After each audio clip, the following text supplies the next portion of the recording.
Eustace Mullen's Curse of Canaan. Chapter 10, The Menace of Communism. For 35 years, the present writer wrote on and spoke about communism without knowing what it was. After consulting hundreds of reference works on communism, I had found not one mention of the fact that communism was but one branch of the world revolutionary forces of the Masonic Order of Canaanites. We have previously pointed out that the members of the First Communist International were Lionel de Rothschild, Karl Marx, and Heinrich Heine. Not only did Karl Marx maintain close ties with the Jesuits and Freemasonry throughout his career, he was also directly related to the British aristocracy through his marriage to Jenny von Westphalen, a descendant of the Countess of Balcarres and Argyll, two of the oldest titles in England. The Countess had been governess to William of Orange before he invaded England and chartered the Bank of England. It was the Masonic connection which obtained a steady income for Karl Marx, through commissions for writing for New York newspapers. Lenin also maintained close Masonic ties during his years in Switzerland, before he returned to Russia to lead the Bolshevik Revolution.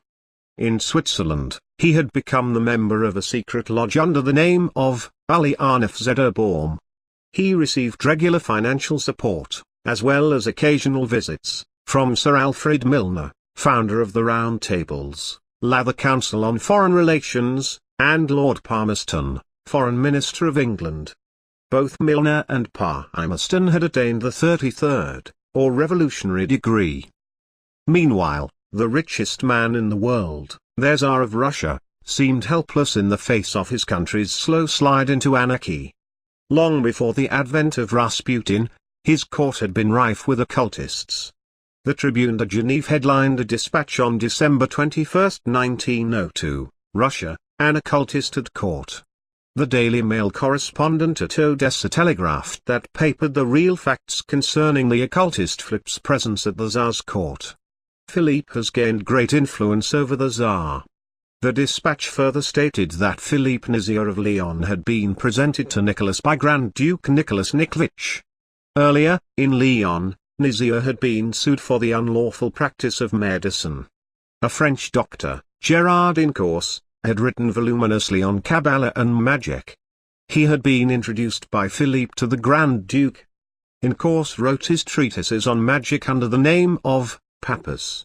The Swiss Gazette noted, December 20, 1902, few people know that there exists in Paris a kind of small university of occultism, where students register, examinations are passed, and academic degrees conferred. For instance, one can obtain a diploma of Bachelor of Occult Science, or Doctor in Kabbalah. Pappus is president and organizer. Thus, the occult influence at the court of Tsar Nicholas is traced directly to a school of the occult in Paris. It is not too fanciful to conjecture that this school operates with the backing of the Grand Orient of Paris, since Freemasonry is always concerned with the occult. Their Tsar's later inability to act decisively in times of crisis, which led directly to the downfall of his government, may have been due to drugs or hypnotism. The world's most powerful autocrat was described by observers as remarkably passive, and unable to take direct action when his regime was threatened with revolution. Indeed, King Louis had reacted in much the same way at the onset of the French Revolution during the weeks before he was deposed and sent to the guillotine. It is difficult to believe that such absolute autocrats would meekly resign themselves to the will of the people, and go unresisting to their deaths. Apparently at the mercy of the occult influences at his court, Tsar Nicholas was arrested, and a provisional government was set up. This government was headed by Kerensky, a 32D Mason, who had been chosen as head of the provisional government by Joseph Slyersburg, the Grand Master of the International Order of B'nai B'rith in Russia. Kerensky had only one mission, to hold the fort until Lenin arrived on the sealed train from Switzerland. After the Bolshevik Revolution, Kerensky was permitted to peacefully emigrate to the United States, where he became a well-paid lecturer at leading universities. The Masonic Order of Canaanites always takes care of its own. Princess Paley, wife of the Grand Duke Paul, stated that the English ambassador at St. Petersburg, Sir George Buchanan, fomented and directed the Russian Revolution on direct instructions from Lloyd George, head of the Liberal Party in England. The Bolsheviks were provided with ample funds for their takeover of Russia. On September 21, 1917, Trotsky received a telegram from Stockholm. The management of the Bank of Max Warburg and Company informed him that a current account had been opened for him at Stockholm for the purposes of his undertaking. Trotsky had previously been presented with $10,000 in cash by the Rockefellers when he sailed from New York. Other funds were forwarded to him from Berlin through the Diskontogesellschaft, the Nyar Bank, and the Siberian Bank, among other intermediaries, such as Helf and Parvus, Gonetsky, Kozlowski, and Krasin. After the revolution, Krasin went back to work for Siemens, the giant German electric company. As Russian representative, he was supported by Hugo Stinnes, Felix Deutsch, manager of A. for example, and by Walter Rathenau. Although all of the Tsar's enormous deposits in foreign banks was retained by those banks without payment to any member of his family, a small portion of his Russian holdings were set aside by the new Bolshevik government as a secret fund which was exercise final control in the Soviet government during the ensuing decades. This trust was composed of Dzerzhinsky, founder of the Cheka, the British secret agent Sidney Riley, and W. Averell Harriman. The trust was a continuation of the Parvus Fund which had brought Lenin to power, an operation which had been directed by the influential behind-the-scenes figure, the Venetian Count Volpi di Misurata, a Jack nobility figure who had put Mussolini in power, orchestrated the numerous Balkan wars, and secretly directed the Russian Revolution. Oddly enough, the Bolshevik Revolution was greeted with enthusiastic approval of many of the world's leading financiers.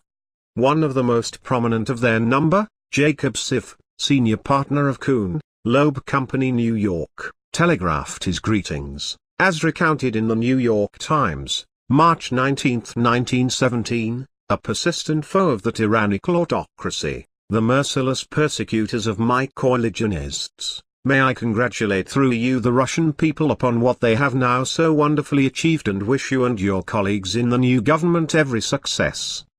The minister, Miliukov, a longtime friend of Schiff, replied, "We are united in hatred and antipathy to ancient regimes now overthrown." Here again is a direct quote from The Will of Canaan, "Hate your masters." One of the most misunderstood events in history is the Allied invasion of Russia after the Bolshevik Revolution. This invasion again was featured recently in the Soviet press as urgent reason not to trust the United States. In fact, the Allied troops were sent to Russia to divert the successful counter-revolution of the White forces, and at the same time, to give the Red Army propagandists, principally Trotsky, a rallying cry to the faltering Red campaign, that Mother Russia was being invaded by foreign troops.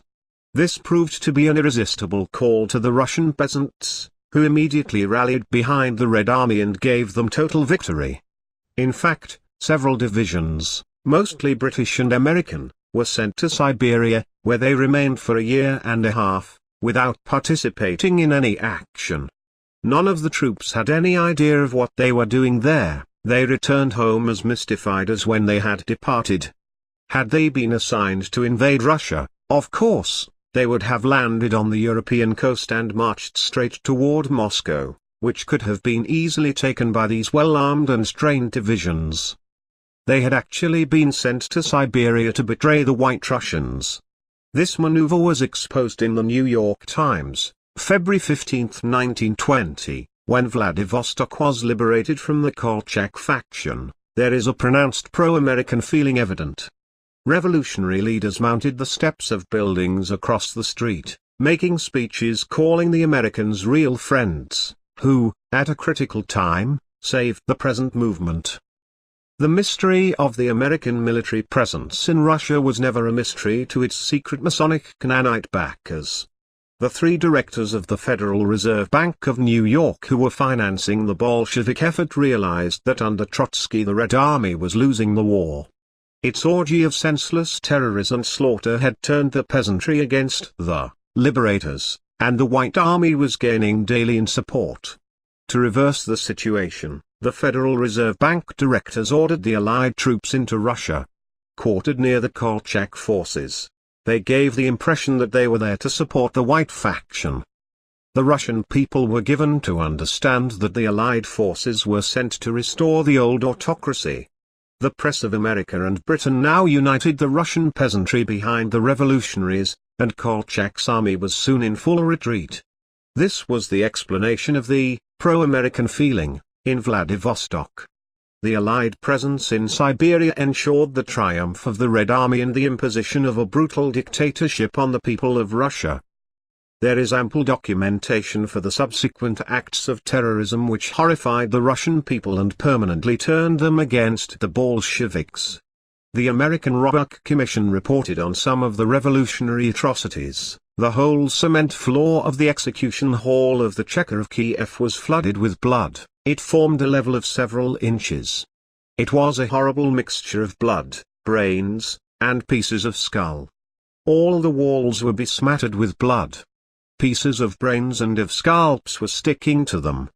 A gutter of 25 centimeters wide by 25 centimeters deep and about 10 meters long was along its length full to the top with blood.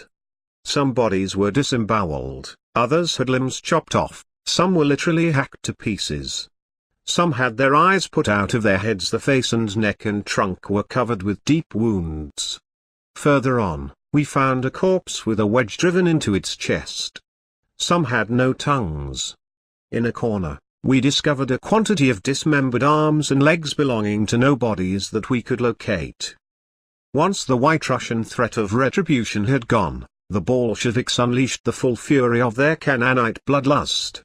They converted the entire nation of Russia into a gigantic concentration camp, in order to slowly torture and kill the remaining descendants of the people of Shem, who had ruled them for 1,000 years. Solzhenitsyn later informed an incredulous world that the Soviets had murdered 66 million people in Russia from 1918 to 1957. He cited Cheka Order No. 10, issued on January 8, 1921, to intensify the repression of the bourgeoisie. This, of course, meant the people of Shem. Under this order, the concentration camps were established on a permanent basis. Typical of the bosses of these camps was Lazar Kogan, who calmly watched thousands of slave laborers die during his stint as overseer of the construction of the White Sea Canal. He greeted a new inmate with this incredible statement: "I believe that you personally are not guilty of anything. But, as an educated person, you have to understand that social prophylaxis was being widely applied." Social prophylaxis was a typical Canaanite euphemism for the massacre of the people of Shem. The prospective victims were no longer considered to be human, but only as corpses waiting to be tossed onto the scrap heap. They were known simply as zeks, slang for the Russian term for prisoner, skliucheny. After a half-century of unequaled barbarism, the Russian experiment was exposed in all its horror by Solzhenitsyn. He writes of the camps: "Many camp points were known for executions and mass graves, Ochukan, and Polyany Spring, and Svistopol's, and Anaskar, and even the agricultural camp Dukcha, but the most famous of all on this account were the Zolotisty goldfields.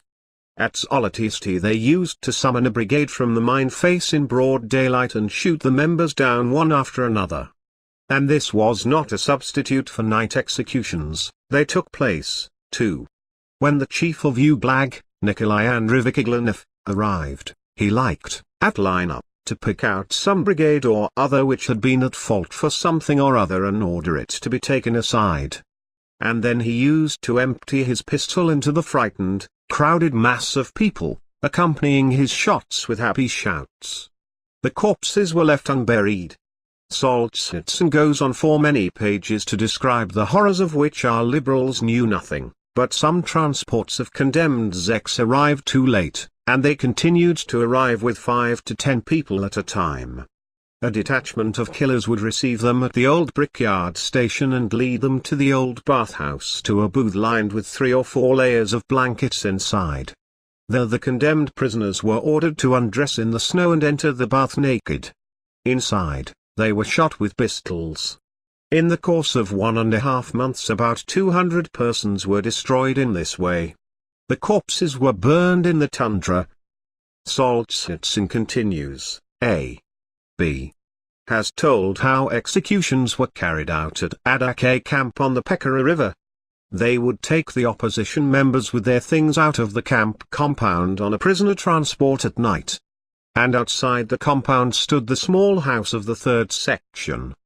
The condemned men were taken into a room one at a time, and there the camp guards sprang on them. Their mouths were stuffed with something soft and their arms were bound with cords behind their backs. Then they were led out into the courtyard, where harnessed carts were waiting. The bound prisoners were piled on the carts, from 5 to 7 at a time, and driven off to the Gorka, the camp cemetery. On arrival they were tipped into big pits that had already been prepared and buried alive. No, not out of brutality. It has been ascertained that when dragging and lifting them, it was much easier to cope with living people than with corpses. The work went on for many nights at Adak. Solzhenitsyn is not the only person to describe life in the Soviet concentration camps. Consider the following description of life in a gulag. Sergei Grigorinets says that the prisoners are awakened at 5:30 a.m. and served a watery fish soup and brown bread for breakfast. At 10:30 the main meal, which is watery soup, the dinner is porridge. Grigorinets says that the prisoners are constantly tortured through lack of food and the cold in the cells. Soviet law requires that the temperature in the cells be at least 64.4 degrees Fahrenheit. This is solemnly tested by the camp inspectors. They bring an electric heater into the cell, turn it on until the temperature reaches 64.4 degrees, make the appropriate notation on their report, and then take the heater to the next cell. The temperature then returns to its usual 40 degrees. A lamp is kept constantly burning all night in the cells, so that the prisoners never really rest. Grigorinets says that some 500,000 prisoners a year are released to return to Soviet society, and that their presence has a very alarming effect upon the entire country. Here again, how pertinent is this report? It was published as an interview with Grigorinets in the New York Times of February 22, 1987. It would be logical to suppose that this socialist society was built on the confiscated fortune of the late Tsar Nicholas I, but this is not the case. In 1913, their Tsar was undoubtedly the richest man in the world, with a personal